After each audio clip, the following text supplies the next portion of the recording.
ओम साईं राम। आज का साईं वचन बाबा कह रहे हैं, मेरे बच्चे, इन पावन नव दुर्गों के अवसर पर मैं तुम्हारी साईं माँ की भांति यह समझा रहा हूँ कि मेरे बच्चे, मैंने तुम्हें इतना ज्ञानवान बना दिया है कि तुम अपना अच्छा बुरा समझ सको और सही गलत का अपने जीवन में चुनाव कर सको। अपने ध्येय को साधने के लिए अपने लक्ष्य की तरफ कैसे बढ़ते जाना है यह जान सको। मेरे बच्चे, तुम्हारे लाख प्रयासों के बावजूद भी जो तुम्हारे आसपास लोग हैं वह तुम्हारे सेवा भाव से प्रसन्न होकर उसमें त्रुटियां निकालते हैं या तुम्हारे गुणों की ओर न देखकर, तुम्हारे भोलेपन की ओर न देखकर वह तुम्हारे भोलेपन का गलत फायदा उठाकर जितना हो सके उतना अपना स्वार्थ सिद्ध करते हैं। तो मेरे बच्चे, जाने दो। तुम मुझसे यह कहते हो कि हे बाबा, मैं आप में ही पिता का दर्शन करती हूँ और आप में ही माँ का। मैं आपसे ये पूछना चाहती हूँ कि इस संसार में एक से एक बढ़ के चालाक लोग हैं, लेकिन उन्होंने तो ऐसे कर्म नहीं भोग रहे कि लोग उन्हें उनके बिना सेवा किए भी प्रशंसा देते हैं, और मैं सबके लिए सबसे बेहतर करने की कोशिश करती हूँ, फिर भी वे मेरे उन प्रयासों को न देखकर मेरी त्रुटियां ही गिनाते हैं। मेरे कार्यों की प्रशंसा न करके उनको सिरे से खारिज करते हैं कि कोई विशेष कार्य तो तुमने किया नहीं। ऐसा तो सब कर लेते हैं, तो तुम्हारी उन बातों को, उन प्रयासों को अनदेखा करते हैं। और वह यह भी जानते हैं कि जब तुम उनके आसपास नहीं होते तो वह उस सेवा के बिना कितने अभाव का अनुभव करते हैं, कितनी परेशानी उठाते हैं, लेकिन वह तुम्हें महत्व देना नहीं चाहते, क्योंकि उन्हें लगता है कि इससे उनके अहंकार को ठेस पहुंचेगी, इससे उनका घमंड टूट जाएगा, वह अपने अहम को चकनाचूर कर देंगे और तुम्हें महत्व देने लगेंगे, तो वह तुम्हारे आगे छोटे बन जाएंगे। इसलिए वह कभी भी तुम्हारे प्रयासों की सराहना नहीं करते। मेरे बच्चे, जाने दो। तुम जो कर रहे हो वह तुम्हारा कर्म है। और तुम पूछते हो कि बाबा, जो एक से एक तेज चतुर लोग हैं उनके जीवन में भी वह खुशियों को ही भोग रहे हैं, उन्हें ऐसे लोग क्यों नहीं मिलते जो उन्हें परेशान कर सके। तो मेरे बच्चे, ये तुम्हारा ऋणानुबंध है, उनके साथ किसी का ऋणानुबंध नहीं है। वे पिछले अपने पुण्य कर्मों को जो उन्होंने संचित किए उन्हें भोग रहे हैं, चाहे इस जन्म में वह ईश्वर से जुड़े हों या नहीं जुड़े हों, अच्छे कर्म कर रहे हों या ना कर रहे हों, वे अपने पिछले पुण्यों का फल भोग रहे हैं। इसलिए ना कोई उन्हें परेशान कर रहा है, ना वह किसी के प्रति कोई दायित्व ही निभा रहे हैं, फिर भी वह स्वार्थवश अपना ही जीवन अपने लिए ही सिद्ध कर रहे हैं, किसी का कोई भला नहीं चाह रहे, फिर भी वह सुखी हैं, क्योंकि वह अपने पूंजित, जो उनकी संचित धनराशि है, जो उनके पुण्य है, बस उसको भोग रहे हैं। और अगर वह इस जन्म में सत्कर्म नहीं कर रहे, कुछ अच्छे कार्य नहीं कर रहे, स्वार्थ सिद्ध कर रहे हैं, किसी से भी दया या सेवा का भाव नहीं रख रहे, ईश्वर से नहीं जुड़ रहे, तो वह अपने पुण्यों को खत्म करके फिर इस मानव जीवन किस लिए हुआ है इसका अर्थ नहीं जान पाएंगे, और ना ही इसका उद्देश्य पाने के लिए उसमें प्रयास कर पाएंगे। वे अपने जीवन को व्यर्थ गवाकर चले जाएंगे। इसलिए तुम्हें ना किसी से अपनी तुलना करनी है, ना किसी के जीवन में क्या है और तुम्हारे जीवन में क्या है यह देखना है। बस मैं तुम्हें यह बताना चाहता हूँ कि तुम इतने भोले हो, इतने अच्छे हो, लोग तुम्हारा अनुचित फायदा उठाना चाहते हैं, तो मैंने तुम्हें इतना ज्ञानवान बना दिया कि जो तुम्हारे लिए उचित है तुम शारीरिक श्रम भी उतना ही करो जिससे कि तुम थको ना।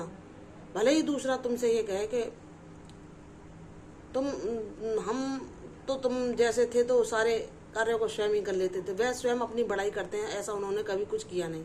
बस वह तुम्हें उकसाकर तुमसे इतना अधिक परिश्रम कराना चाहते हैं कि तुम मानसिक शारीरिक रूप से थक जाओ, लेकिन तुम्हें अपना ध्यान स्वयं रखना है।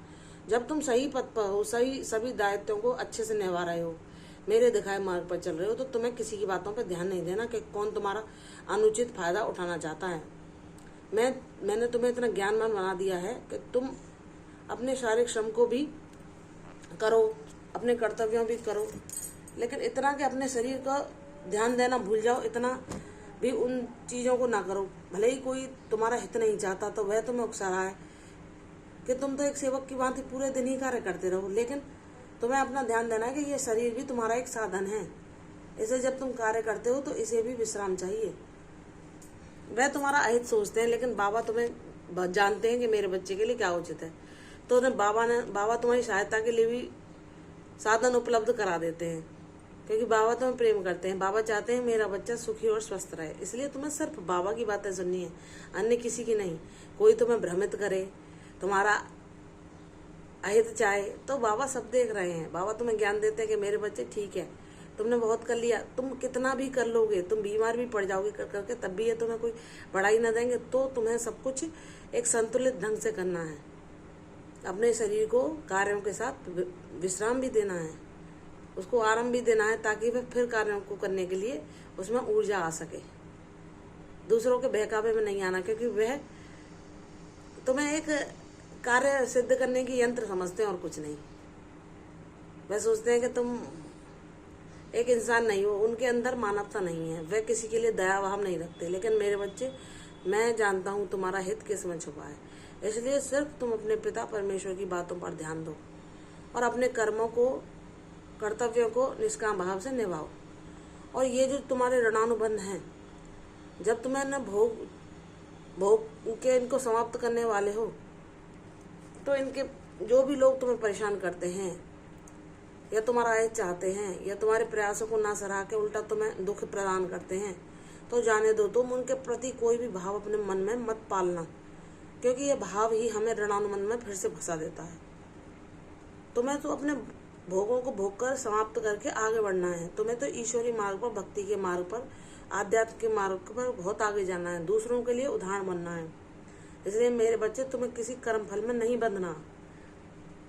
तुम्हें इन ऋणानुबंधों से, इन झंझटों से मुक्त कराना चाहता हूँ मैंने तुम्हारे लिए ऐसा उचित, ऐसा सर्वोत्तम कार्य चुना है, जो कि तुम भी जिसे पाकर कर प्रसन्न हो जाओगे और मेरे आभारी रहोगे कि बाबा, आपने मेरे लिए सर्वोत्तम चुना। मैं लेकिन आपकी लीलाओं को जब वह मेरे सामने घटित हुई तब उन्हें समझ पाई, क्योंकि बाबा तो अंतर्यामी है। बाबा जानते हैं कि मेरा बच्चा भूला है, लोग इसका गलत फायदा उठाना चाहते हैं। इसके प्रति कोई दया भाव, प्रेम की भावना ना रख के, इसकी तकलीफों में कभी भी उन्होंने दो प्रेम के शब्द ना देकर उल्टा इसे दुख ही पहुंचाते हैं। तो मेरे बाबा कहते हैं, तुम इतने ज्ञानवान बन जाओ कि कोई, तुम शरीर से स्वस्थ रहो और कोई तुम्हें अपनी बातों से दुख ना पहुंचा सके। इसके लिए तुम्हें मानसिक रूप से भी स्वस्थ होना जरूरी है, मानसिक रूप से भी अपने को मजबूत करना जरूरी है, और वह तुम ज्ञान और बाबा की कृपा के द्वारा कर सकते हो।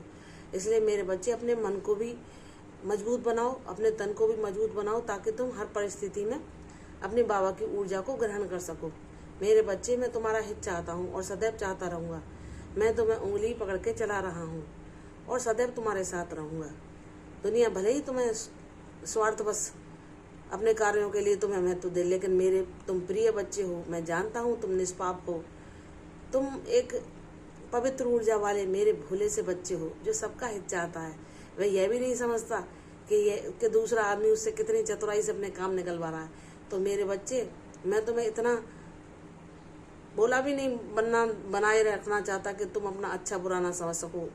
तुम विद्वान बनो, ज्ञानवान बनो, अपनी बुद्धि से, अपने विवेक से अपने निर्णय स्वयं लो, ताकि तुम्हें कोई अपनी चालों में फंसाकर फिर तुम्हें दुख ना पहुंचा सके। इसलिए मेरे बच्चे, तुम ध्यान करो, बाबा का नाम जाप करो, ताकि बाबा तुम्हें इतना सद्बुद्धि दें, इतना ज्ञान दें, इतना अपनी ऊर्जा से तुम्हें संचित कर दें कि तुम हर पल अपने बाबा के द्वारा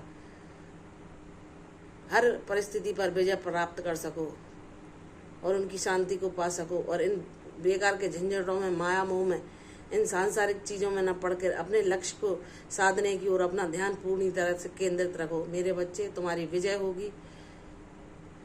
मैंने आज ये घोषणा की है, इसलिए प्रसन्न रहो, मेरे साथ रहो, सब कुछ संभव होगा। बस तुम थोड़ी सी सब्र और रखो। मैं सदैव तुम्हारे साथ था और सदैव तुम्हारे कल्याण के लिए बैठा हूँ, इसलिए प्रसन्न रहो, तुम्हारी विजय होगी।